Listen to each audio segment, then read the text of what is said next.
An unmanned combat aerial vehicle, also known as a combat drone or drone, is an unmanned aerial vehicle that is usually armed, such as with missiles. Aircraft of this type have no onboard human pilot. These drones are usually under real-time human control, with the human's role in UCAV system varying according to levels of autonomy of UCAV and data communication requirement.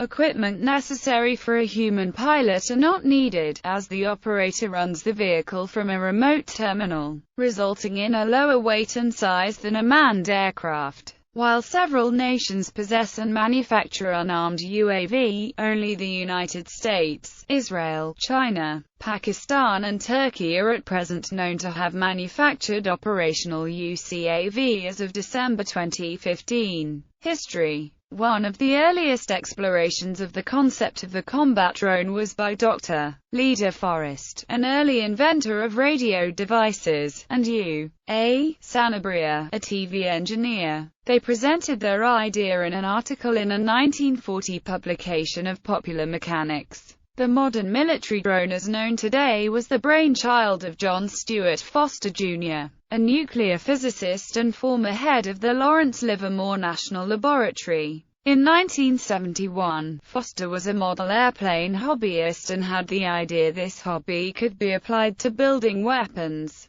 He drew up plans and by 1973 DARPA built two prototypes called Prahara and Kalara. They were powered by a modified lawnmower engine and could stay aloft for 2 hours while carrying 28 pounds of load. In the 1973 Yom Kippur War, Israel used unarmed U.S. Ryan Fire-B target drones to spur Egypt into firing its entire arsenal of anti-aircraft missiles. This mission was accomplished with no injuries to Israeli pilots, who soon exploited the depleted Egyptian defenses. In the late 1970s and 80s, Israel developed the Scout and the Pioneer, which represented a shift toward the lighter, glider-type model of UAV in use today. Israel pioneered the use of unmanned aerial vehicles for real-time surveillance, electronic warfare, and decoys. The images and radar decoying provided by these UAVs helped Israel to completely neutralize the Syrian air defenses in Operation Mole Cricket 19 at the start of the 1982 Lebanon War, resulting in no pilots downed. In the late 1980s, Iran deployed a drone armed with 6 RPG-7 rounds in the Iran-Iraq War. This was the first time an armed drone was used in war. The first UAV war was the first Gulf War, according to a May 1991 Department of the Navy report. At least one UAV was airborne at all times during Desert Storm, after the Gulf War successfully demonstrated their utility. Global militaries invested widely in the domestic development of combat UAVs. The first kill by an American UAV was on October 7, 2001 in Kandahar. In recent years the U.S. has increased its use of drone strikes against targets in foreign countries and elsewhere as part of the War on Terror. In January 2014, it was estimated that 2,400 people have died from U.S. drone strikes in 5 years. In June 2015, the total death toll of U.S. drone strikes was estimated to exceed 6,000. Future models. Overview note. Some of these are not aircraft prototypes but technology demonstrators that are not expected to enter service. Various Chinese UCAV concepts have also materialized.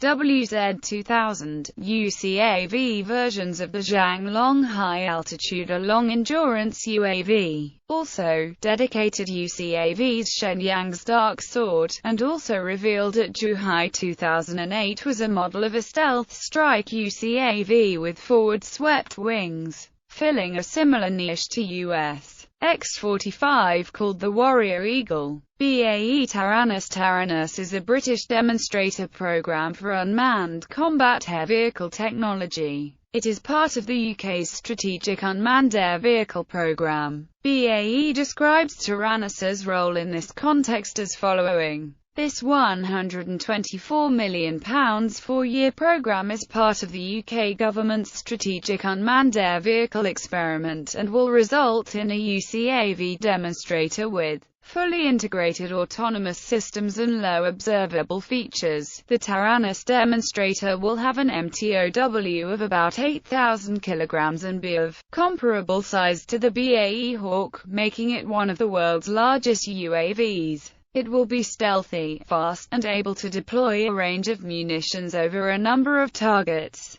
as well as being capable of defending itself against manned and other unmanned enemy aircraft. The first steel was cut in September 2007 and ground testing started in early 2009. The first flight of the Taranis took place in August 2013 in Woomera, Australia. The demonstrator will have 2 internal weapons bays. With the inclusion of full autonomy, the intention is thus for this platform to be able to think for itself for a large part of the mission. JUCAS Boeing X-45 UCAV, Northrop Grumman X-47 Pegasus. Joint Unmanned Combat Air Systems, or JUCAS, was the name for the joint U.S. Navy, U.S. Air Force Unmanned Combat Air Vehicle Procurement Project. JUCAS was managed by DARPA, the Defense Advanced Research Projects Agency. In the 2006 Quadrennial Defense Review, the JUCAS program was terminated.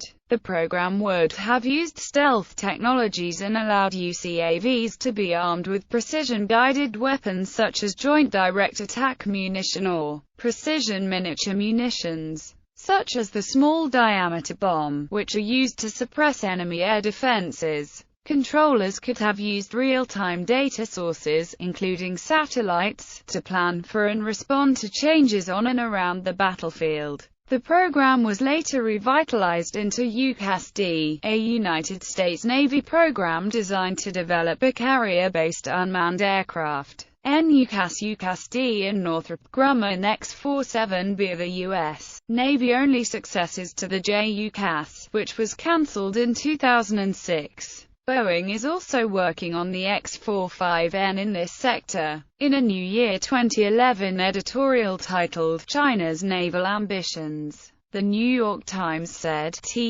Pentagon must accelerate efforts to make American naval forces in Asia less vulnerable to Chinese missile threats by giving them the means to project their deterrent power from further offshore. Cutting back purchases of the Navy's DDG-1000 destroyer was a first step. A bigger one would be to reduce the Navy's reliance on short-range manned strike aircraft like the F-18 and the F-35, in favor of the carrier-launched 10 UCAS. On 6 January 2011, the DoD announced that this would be one area of additional investment in the 2012 budget request. USAF Hunter-Killer Scaled Composites Model 395, Scaled Composites Model 396, General Atomics MQ-9 Reaper, Aurora Flight Sciences, Israel Aircraft Industries Eagle, Heron 2, Unnamed Lockheed Martin entry.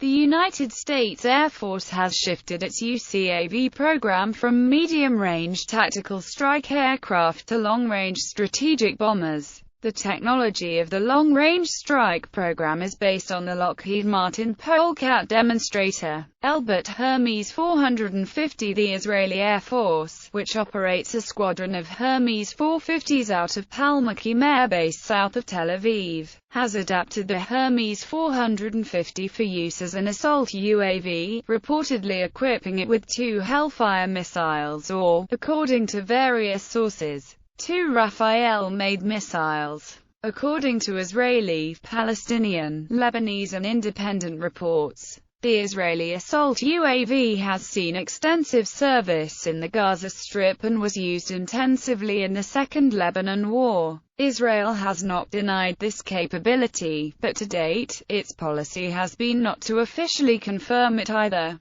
Lethal Miniature Aerial Munition System. The LMAMS is a man-carried missile with many UAV characteristics such as loitering time and a handheld ground station. F-16. In 2013, Boeing retrofitted retired multiple Lockheed Martin F-16s with UAV technology. The company demonstrated combat maneuvers including barrel rolls and a split S, and a perfect center-line landing. During the test flight, the plane cruised at 40,000 feet and reached speeds of Mach 1.47. The aircraft reached 7 gigaseconds of acceleration, but was expected to operate at 9 gigaseconds. The existing 6 F-16s will be augmented in 2015. Users. Countries with known operational armed drones: Azerbaijan, IAI Heron, Elbit Hermes 900, Elbit Hermes 450, Botswana, Elbit Hermes 450, Brazil, Elbit Hermes 450, IAI Heron, Colombia, Elbit Hermes 450, Chile, Elbit Hermes 900,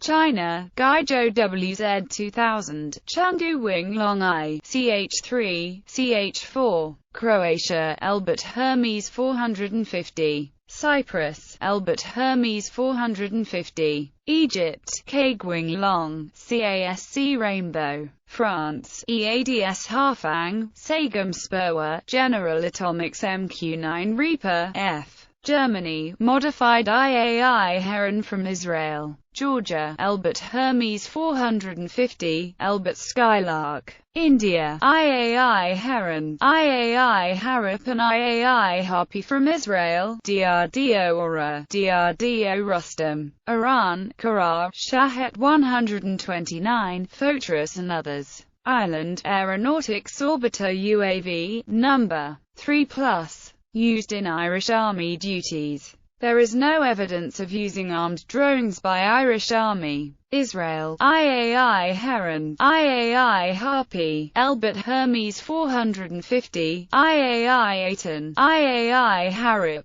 Italy, MQ-1 Predator, MQ-9 Reaper from the US, Mexico, Elbit Hermes 450, Netherlands, MQ-9 Reaper, North Korea, MQ-M107 based flying bombs, Pakistan, UCAV Buraq, GIDS Sharp R, Falco UAV. Palestine, 2 types of operational drones developed from Iranian ABA-BIL-1 drone. Singapore, Elbit Hermes 450. Russia, IAI Heron from Israel. Spain, IAI Searcher, Skelda V200, RQ-11 Raven, Inter Shiva, Inter Milano, EADSATLANTE.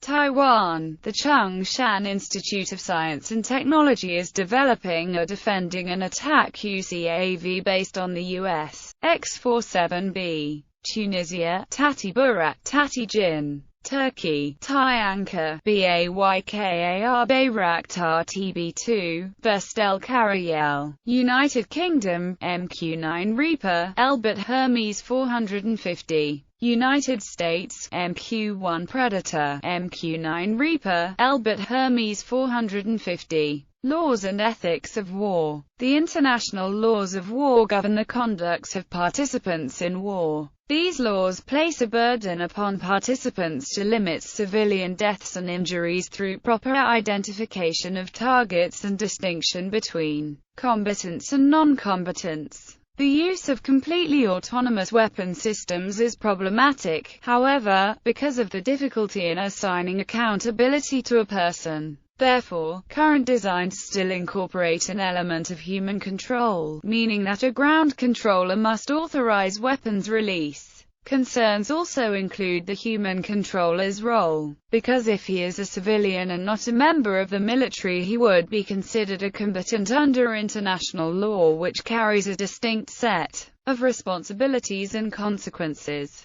It is for this reason that the man in the loop should ideally be a member of the military that understands and accepts his role as combatant. Controllers can also experience psychological stress from the combat they're involved in. A few may even experience post-traumatic stress disorder. Professor Shannon E. French, the director of the Center for Ethics and Excellence at Case Western Reserve University and a former professor at the U.S. Naval Academy, wonders if the PTSD may be rooted in a suspicion that something else was at stake. According to Professor French, the author of the 2003 book The Code of the Warrior, if I'm in the field risking and taking a life, there's a sense that I'm putting skin in the game. I'm taking a risk so it feels more honorable. Someone who killed at a distance, it can make them doubt, am I truly honorable? On the 28th of October 2009, United Nations Special Rapporteur on Extrajudicial, Summary or Arbitrary Executions, Philip Alston, presented a report to the Third Committee of the General Assembly arguing that the use of unmanned combat air vehicles for targeted killings should be regarded as a breach of international law unless the United States can demonstrate appropriate precautions and accountability mechanisms are in place. The Missile Technology Control Regime applies to UCAVs.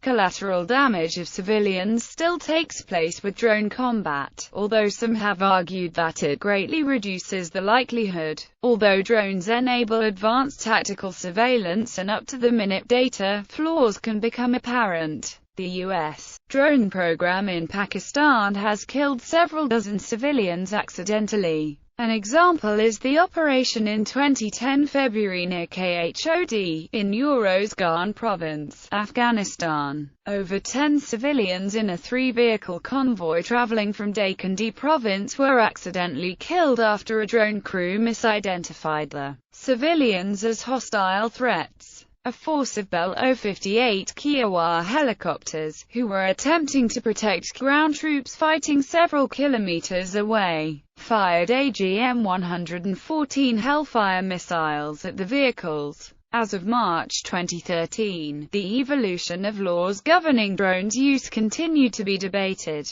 In July 2013, former Pentagon lawyer J.E.H. Johnson said, on a panel at the Aspen Institute's Security Forum, that he felt an emotional reaction upon reading Nasser al-Awlaki's account of how his 16-year-old grandson was killed by a U.S. drone. In December 2013, a U.S. drone strike in Raqqa, capital of Yemen's Bayda province, killed members of a wedding party. The following February, Human Rights Watch published a 28-page report reviewing the strike and its legality, among other things. Titled, "A Wedding That Became a Funeral," the report concludes that some of the casualties were civilians, not the intended regional al-Qaeda targets. The organization demanded U.S. and Yemeni investigations into the attack. In its research, HRW found no evidence that the individuals taking part in the wedding procession pose an imminent threat to life. In the absence of an armed conflict,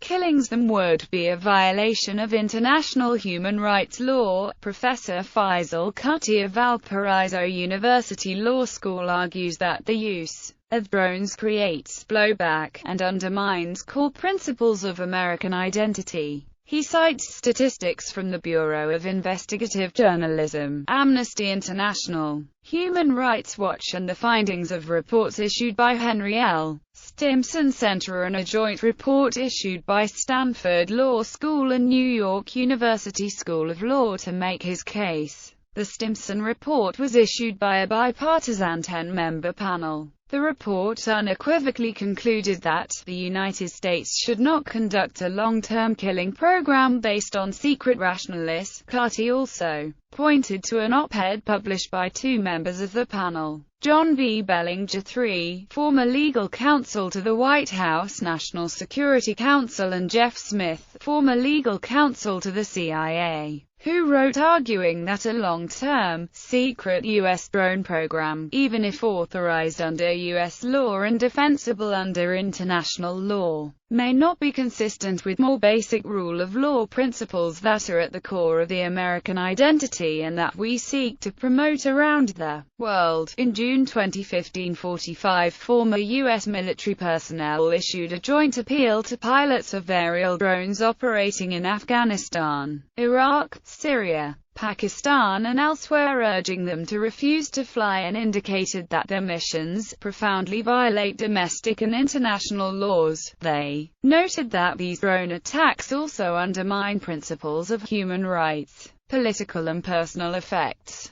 As a new weapon, drones are having unforeseen political effects. Some scholars have argued that the extensive use of drones will undermine the popular legitimacy of local governments, which are blamed for permitting the strikes. The case study for this analysis is Yemen, where drone strikes seem to be increasing resentment against the Yemeni government as well as against the U.S. Some leaders worry about the effect drone warfare will have on soldiers' psychology. Keith Shortleff, an Army chaplain at Fort Jackson, South Carolina, worries that as war becomes safer and easier, as soldiers are removed from the horrors of war and see the enemy not as humans but as blips on a screen, there is very real danger of losing the deterrent that such horrors provide. Similar worries surfaced when smart bombs began to be used extensively in the first Gulf War. There are new case studies that are examining the psychological effects drones have on the citizens on the ground. Peter Sharpveld, a forensic psychologist, conducted research in Yemen on the psychological effects of drones.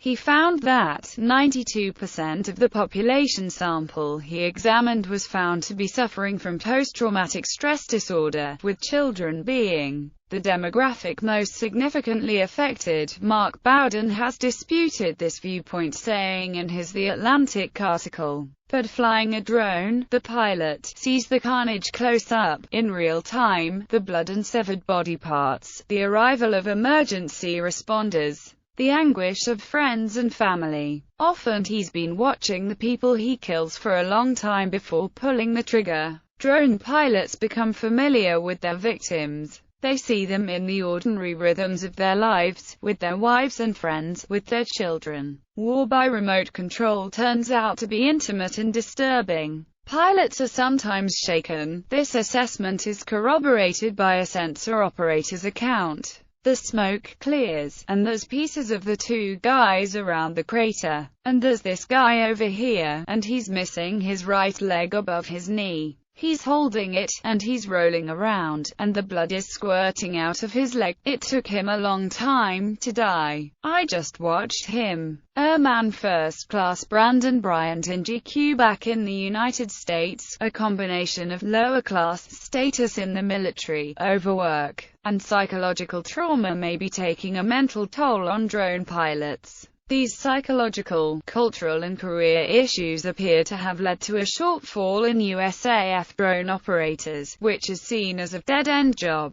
Public opinion summary. In 2013, a Fairleigh Dickinson University poll asked registered voters whether they approve or disapprove of the U.S. military using drones to carry out attacks abroad on people and other targets deemed a threat to the U.S. The results showed that 3 in every 4 voters approved of the U.S. military using drones to carry out attacks, while disapproved. A poll conducted by the Huffington Post in 2013 also showed a majority supporting targeted killings using drones, albeit by a smaller margin. Outside America, there is widespread opposition to U.S. drone killings. Drone carrier ships. In March 2013, DARPA began efforts to develop a fleet of small naval vessels capable of launching and retrieving combat drones without the need for large and expensive aircraft carriers. In November 2014,